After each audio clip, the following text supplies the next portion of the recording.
Shalom Bapak Ibu Saudara yang diberkati Tuhan, kita bersyukur pada kesempatan ini kita bisa berjumpa kembali di dalam ibadah tengah pekan kita. Saudara, sebelum kita memulainya, mari sekali lagi kita tundukkan kepala kita berdoa.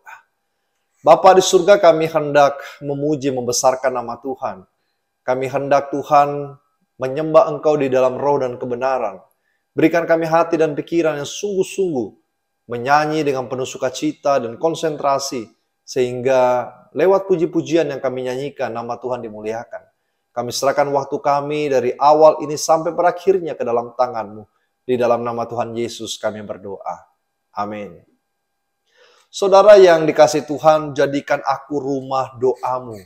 Itu adalah kerinduan setiap orang percaya, karena memang Tuhan menghendaki kita semuanya menjadikan tubuh kita, hidup kita sebagai bait suci-Nya, di mana kita bisa pakai untuk punya relasi yang indah bersama-sama dengan Tuhan.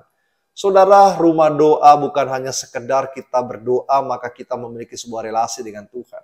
Tetapi ketika kita berjalan, ketika kita duduk, ketika kita berbicara, ketika kita berelasi dengan orang lain, kita sedang menjadi dan mempersaksikan rumah doa itu di dalam tingkah laku kita.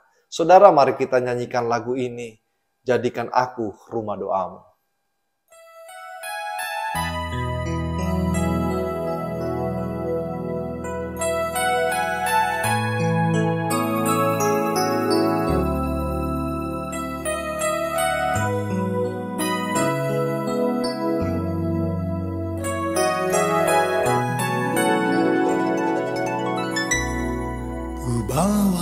Hidupku sekarang ke tempat kudus-Mu Tuhan, di mezbah-Mu ku serahkan seluruh hidupku.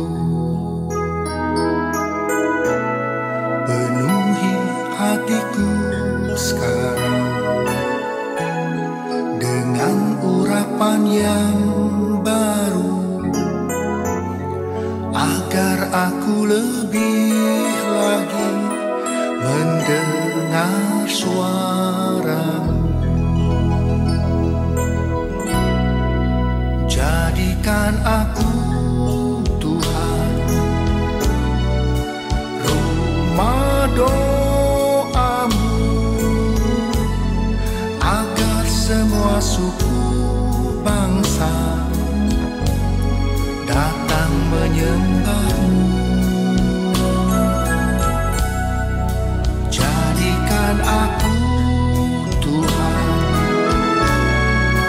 rumah doa-Mu, agar semua suku bangsa datang menyembah-Mu.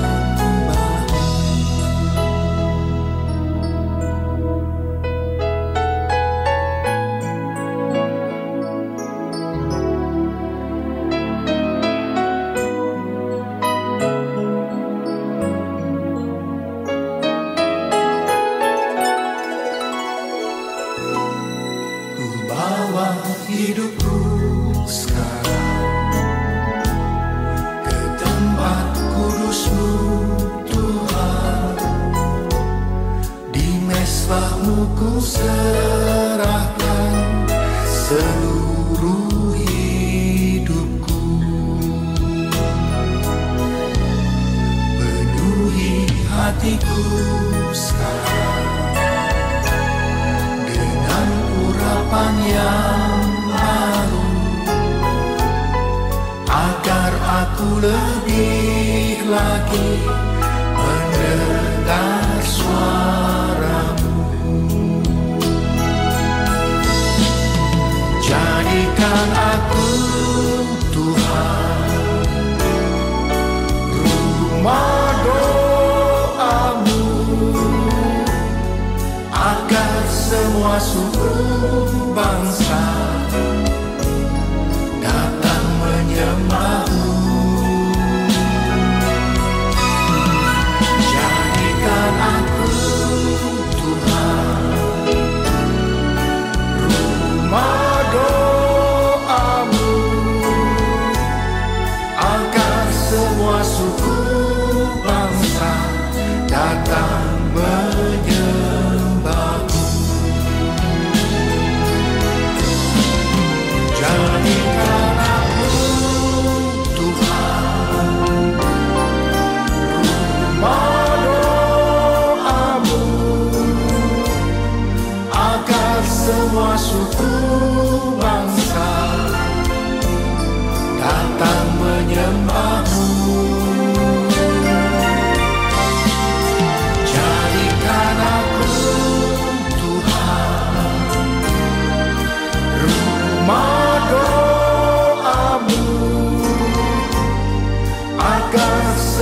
suku bangsa datang menyembahmu.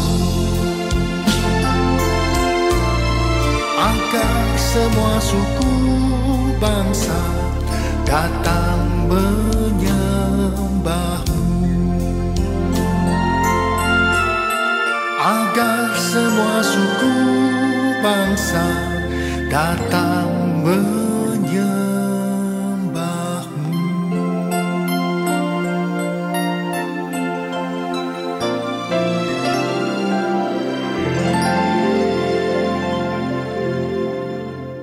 Sebelum kita bersama-sama mendengarkan firman Tuhan, sekali lagi saya mengajak kita menaikkan satu lagu yang begitu indah. Tuhan, ajarilah aku bahasa kasih-Mu. Ajarilah aku Tuhan untuk menjadi orang yang seperti Engkau, yang mengasihi sesama kami, yang mengasihi Tuhan dengan sepenuh hati kami, dan menjadi berkat dimanapun kami berada. Tuhan, ajarilah aku dengan kasih-Mu.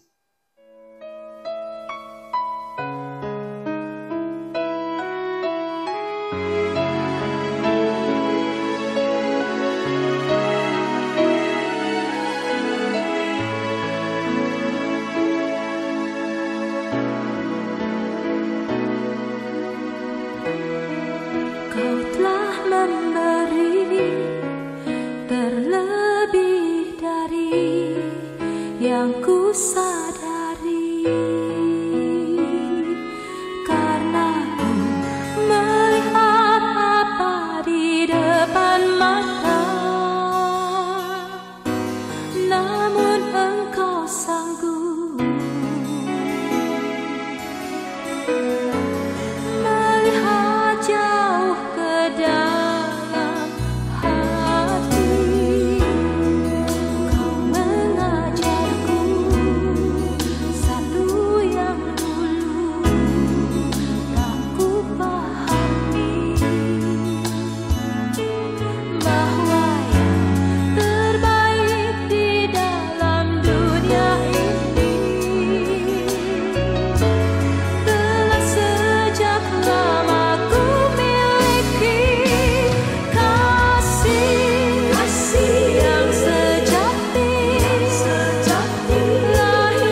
Bapak Ibu Saudara yang diberkati Tuhan, sebelum kita membaca dan merenungkan firman Tuhan pada kesempatan ini, saya mengajak kita sekali lagi untuk tundukkan kepala kita dan kita bersatu dalam doa.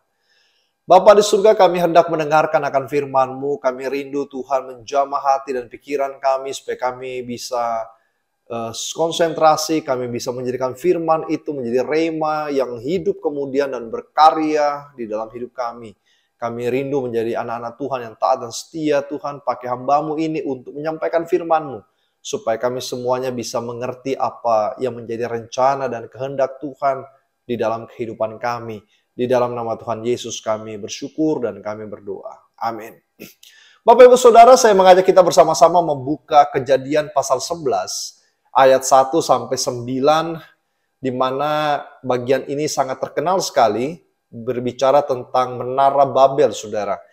Menara Babel adalah menara kesombongan, menara di mana manusia menyatakan dan membuktikan dirinya sebagai manusia-manusia yang kalau memiliki kekuasaan, kalau memiliki kesempatan, seringkali orang-orang kemudian mau menjadi Tuhan di tengah-tengah dunianya. Saudara, Kejadian 11 ayat 1 sampai 9 firman Tuhan berbunyi demikian. Adapun seluruh bumi satu bahasanya dan satu logatnya. Maka berangkatlah mereka ke sebelah timur dan menjumpai tanah datar di tanah Sinear. Lalu menetaplah mereka di sana. Mereka berkata seorang kepada yang lain, marilah kita membuat batu bata dan membakarnya baik-baik. Lalu bata itulah dipakai mereka sebagai batu yang tergala-gala sebagai tanah liat. Juga kata mereka, marilah kita dirikan bagi kita sebuah kota dengan sebuah menara yang puncaknya sampai ke langit. Dan marilah kita cari nama supaya kita jangan terserak ke seluruh bumi. Lalu turunlah Tuhan untuk melihat kota dan menara yang didirikan oleh anak-anak manusia itu. Dan ia berfirman, mereka ini satu bangsa dan satu bahasa untuk semuanya. Ini barulah permulaan usaha mereka. Mulai dari sekarang apapun yang mereka rencanakan, tidak ada yang tidak akan dapat terlaksana. Baiklah kita turun dan mengacau balaukan di sana bahasa mereka sehingga mereka tidak mengerti lagi bahasa masing-masing. Demikianlah mereka diserahkan Tuhan dari situ ke seluruh bumi dan mereka berhenti mendirikan kota itu.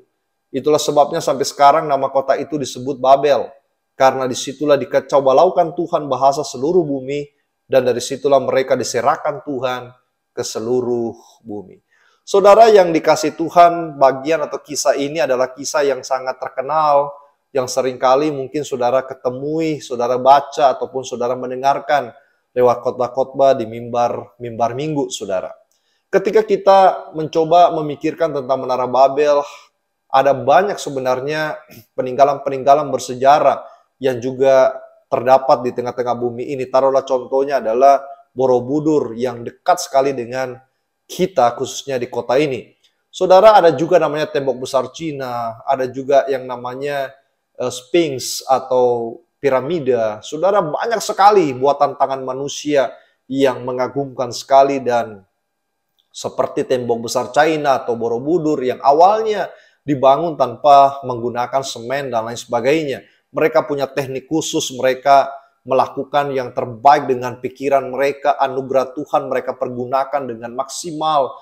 Cara mereka berpikir, saudara, cara mereka merencanakan, cara mereka menghitung teknik dan segala sesuatu, kendati waktu saat itu belum ada fakultas teknik, sehingga bisa menghitung begitu banyak bahan-bahan yang ada, tidak ada sekolah arsitek, tapi mereka begitu pandai, mereka bisa membuat apa yang ada di dalam pikiran mereka. Mereka bisa mencari sejuta cara untuk membuat usaha-usaha mereka berhasil. Saudara, ketika kita kemudian melihat masa lalu, kemudian kita mengukur dengan masa sekarang, tidak salah apabila kita mengatakan bahwa orang dulu rupanya jauh lebih pintar daripada orang-orang zaman sekarang. Orang dulu menemukan, orang sekarang adalah mengembangkan. Itu sesuatu yang sangat berbeda. Saudara, coba kita lihat Menara Babel pada akhir tahun 18, akhir abad 18 dan awal abad 19, para astrologi mendapatkan lokasi Menara Babel, saudara, dan tingginya diketemui 93 meter atau hampir sama dengan tinggi patung Liberty. Mereka mengatakan ayat 4, marilah kita mendirikan kota dan membangun menara. Itu mereka mampu, saudara, bukan kata-kata kosong. Jadi ketika saudara baca Alkitab di bagian awal, Kejadian 11 ini atau teks Menara Babel ini, kita melihat mereka memang berkumpul untuk bersama-sama mendiskusikan sebuah rencana. Yaitu marilah kita bangun sebuah menara yang tingginya sampai ke langit. Di dalam bahasa Ibrani aslinya adalah sampai surga, saudara. Jadi belum selesai 11 pasal sebelumnya atau maju 11 pasal, Adam dan Hawa ingin seperti Tuhan. Lalu di 11 pasal kemudian kita pun mendapatkan bahwa mereka berkata, marilah kita mendirikan menara sampai ke surga sama dengan Tuhan, saudara. Punya kuasa, punya kemampuan, itu yang mereka inginkan sebenarnya di situ. Dan itu bukan kata-kata kosong, seperti banyak orang yang berkata, ayo kita lakukan ini, tapi mereka tidak melakukan itu. Mereka melakukan itu. Dan ayat pasal 11 ini sungguh-sungguh menceritakan kisah itu. Sebenarnya, Bapak Ibu Saudara, di dalam konteks Perjanjian Lama, menara itu baik sekali. Di dalam Perjanjian Baru khususnya, dikatakan juga adalah tempat berlindung. Bahkan di dalam Amsal 18 ayat 10 dikatakan nama Tuhan adalah menara yang kuat. Artinya tidak ada yang boleh mengganti Tuhan di dalam hidup kita. Tuhanlah menara itu. Jadi jangan mengganti sesuatu menara yang kemudian menara itu menyamai Tuhan. Bapak Ibu Saudara yang dikasih Tuhan, mereka membangun dan terus membangun, tetapi ada satu hal yang mereka takutkan sebenarnya. Adalah ketika mereka berserak ke seluruh dunia. Mereka tidak lagi bersatu. Itu yang mereka paling takutkan. Dan ayat yang kita baca di dalam teks kita. Mereka berkata, marilah kita bangun kota dan menara itu sebagai sebuah simbolnya supaya kita bersatu dan kita tidak berserak lagi. Bayangkan kalau seseorang itu tersesat, saudara. Dia cuma cukup melihat menara itu dari kejauhan dan mereka mengikuti menara itu, mereka akan sampai pada tujuan mereka. Itu yang mereka inginkan. Tetapi menara Babel yang mereka bangun menjadi keji di hadapan Tuhan. Kenapa? Karena kalau kita lihat di dalam ayat 4, di sana manusia berkata, marilah kita bangun menara itu, seperti saya katakan tadi, sampai ke surga. Kondisi ini menggambarkan atau menceritakan sebenarnya manusia tidak butuh Tuhan, tetapi manusia ingin menjadi Tuhan. Manusia angkuh karena kepintarannya, manusia angkuh karena kemampuannya. Banyak kita melihat kondisi sekitar kita. Orang pandai yang berkata, saya tidak butuh Tuhan di dalam hidup saya. Orang kaya berkata, Tuhan saya kenal, Tuhan saya sembah, tetapi bagi saya Tuhan bukan prioritas utama. Atau dia katakan Tuhan itu yang utama, tetapi di dalam praktik kehidupannya, sebenarnya apa yang dikatakan mulutnya berbeda dengan apa yang kita saksikan di dalam kehidupan mereka. Mereka tidak butuh Tuhan sama sekali. Dan mereka bekerja keras. Mereka bukan orang malas, saudara. Para pembangun menara Babel ini bekerja begitu giat, begitu keras untuk memiliki sebuah tujuan bersama. Supaya kita bersatu dan tidak berserak. Menara Babel akhirnya menjadi sebuah lambang hidup yang salah kaprah. Kalau kita putar mundur kisah ini, maka yang terlihat bahwa keturunan zaman itu adalah keturunan langsung daripada Sem, daripada Ham, daripada Yafet, anak-anak Nuh. Satu-satunya orang benar pada zaman itu yaitu Nuh. Tetapi kemudian keturunan-keturunannya mengambil langkah yang salah di dalam kehidupan mereka. Saudara, kita pasti tahu mereka bukan orang yang tidak mengerti siapa Tuhan. Mereka mendengarkan kisah-kisah Tuhan dari nenek moyang mereka, dari papa mama mereka, tetapi nafsu, kedagingan mereka, keinginan mereka jauh lebih kuat daripada apa yang mereka mengerti sebagai sebuah kebenaran. Ketika kita mengerti kebenaran Tuhan, seringkali juga kita melanggarnya walaupun kita tahu. Kenapa? Karena hati kita, jiwa kita sungguh-sungguh menginginkan ego kita diutamakan, bukan melakukan apa yang Tuhan inginkan. Jadi sekalipun mereka dibekali firman Tuhan, tetapi perhatikan mereka tidak berjalan di dalam firman Tuhan. Ketika orang Kristen melakukan hal itu, maka banyak model-model yang bisa kita lihat. Alkitab larang kita mabuk, tapi kita mabuk, saudara. Alkitab larang kita bersinah, tetapi bersinah. Alkitab berkata, berikanlah dirimu sepenuhnya berjalan bersama Tuhan, tapi kita justru berbalik arah dari Tuhan. Alkitab berkata, mari kita mengasihi, tetapi kita justru membenci dan kita tidak bisa melepaskan pengampunan. Orang-orang seperti ini adalah orang-orang yang sedang membangun menara di dalam hidupnya. yang merasa bahwa dia tidak perlu dituntun oleh firman Tuhan. Roh Kudus tidak penting di dalam hidupnya. Mengeraskan hati ketika Tuhan bicara kepada kita. Kita berkata, oke lah Tuhan, aku tahu, tetapi Engkau tahu kondisiku. Dan lain sebagainya. Kita punya 1000 macam alasan, saudara, untuk menolak firman Tuhan diberlakukan di dalam hidup kita. Saudara, mereka bersama-sama mendirikan menara itu. Mereka tidak membuat menara di dalam nama Tuhan. Tetapi mereka membuat bagi mereka diri mereka sendiri. Mereka tidak suka nama Tuhan ada di dalam kota mereka. Mereka tidak peduli tentang ibadah kepada Tuhan. Dan yang paling celaka, saudara, mereka tidak lagi memperhatikan kerohanian mereka. Ketika mereka membangun menara itu yang begitu tinggi, saudara, berhari-hari, bertahun-tahun, mereka cuma ada di dalam pikiran mereka. Saya, dan tidak ada Tuhan. Sudah jauh, saudara, mereka berjalan dari Tuhan. Dan ayat 6 Tuhan berkata, menara itu barulah awal usaha. Kalau sudah jadi, apa yang terjadi? Mereka akan makin sombong dan mereka akan mengatakan Tuhan tidak ada. Kenapa? Buktinya ketika kami membangun menara setinggi ini, Tuhan tidak bisa menghancurkan menara ini. Saudara ingat Titanic? Ketika Titanic itu kapal Titanic yang paling besar pada masanya itu dibangun, film itu menceritakan ada seorang yang berkata Tuhan pun tidak akan bisa menenggelamkan kapal sebesar ini. Saudara, ketika kapal itu jadi, kesombongannya lebih tinggi lagi. Ketika menara itu bisa diciptakan manusia, saudara bisa bayangkan betapa besarnya kesombongan itu. Yuri Gagarin, seorang astronot yang pertama kali sampai ke bulan, saudara. Sebenarnya di dalam sejarahnya bukan pertama kali, tetapi yang menginjakan kaki bukan dia, tetapi dia juga sebenarnya ada di dalam tim ekspedisi itu. Tapi bukan dia yang pertama kali menginjakan kaki di bulan. Tetapi ketika dia naik di pesawat antariksa itu, dia berkata, mana ada Tuhan di sini? Tidak ada Tuhan dan lain sebagainya. Dia mengatakan, mana? Coba lihat. Kemudian dia melihat keluar dari jendela dan mengatakan, tidak ada Tuhan di sini. Saudara yang dikasih Tuhan, akhirnya dia pulang dan dia memberi kesaksian bahwa Tuhan tidak ada. Betapa angkuhnya manusia ketika melihat segala sesuatu dan mencoba memeriksa Tuhan. Mereka berkata, Tuhan tidak ada.